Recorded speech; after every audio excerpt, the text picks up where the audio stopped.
The presidential candidate of the People Democratic Party in the 2023 election has spoken up concerning the crisis in Rivers State, and he decided to look through what actually happened in Rivers State politics between Wike and Fubara in 2024, giving Nigerian an inkling of what Fubara did, which for him was a victory, and then has given his position in respect to who Fubara is right now before him. But then he said all of that via the office of one of his special assistants, and that was the special assistant on digital media strategy, Demola Olarewaju, and this is his standpoint in respect to all that is happening in Rivers State. He says, the brick and mortar developmental aspect of democracy is only one side of the question for me, and I more greatly regard the conceptual framework of it as a government for the people, by the people, and of the people. And in that regard, Governor Larry Fubara is my governor of the year 2024.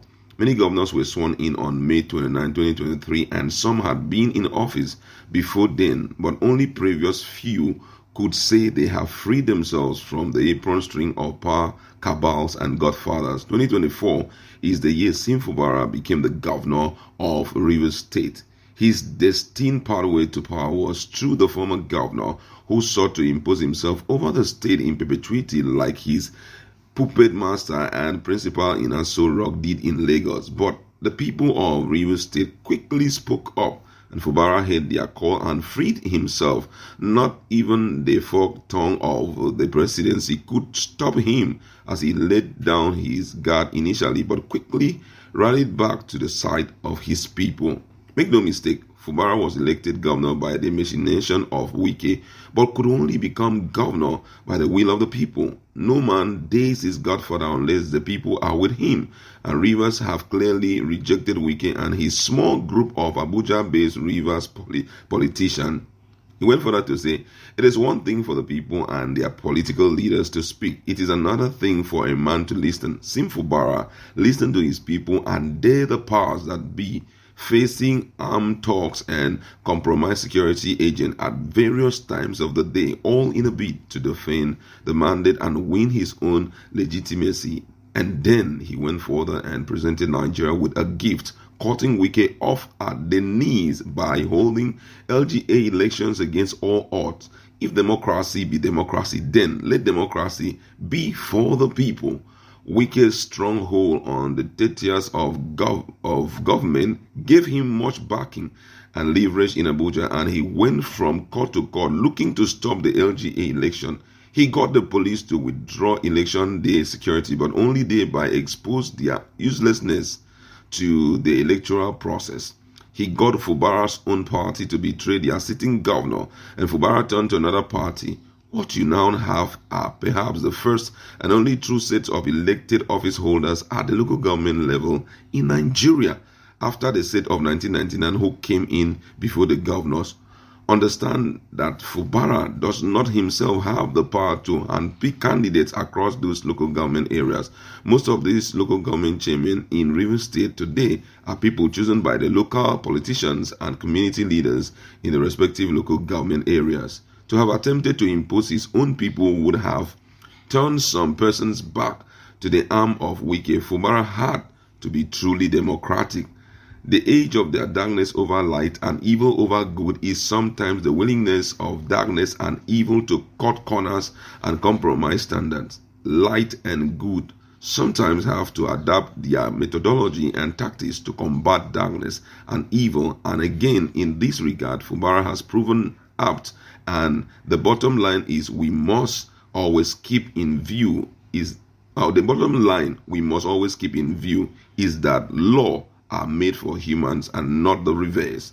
The battle is far from over, and all patriots understand that the forces of light must continually battle those of darkness. But for the year 2024, Governor Sim Fubara emerged as a source of strength for those of us who still have faith in democracy, and he is my governor of the year 2024. So many reactions have come in there, and some people believe that Wike is not true yet, and that the only way the judiciary will be able to prove that they are not under the grip of Wike is for them to give a favorable verdict for Fubara when the case rose to the table of the Supreme Court justices. My colleague is in the house, and we just want to talk about this. This was the position of Atiku Abubakar, and he believes that Fubara had given a tough fight and has decided to stand by the side of his people, and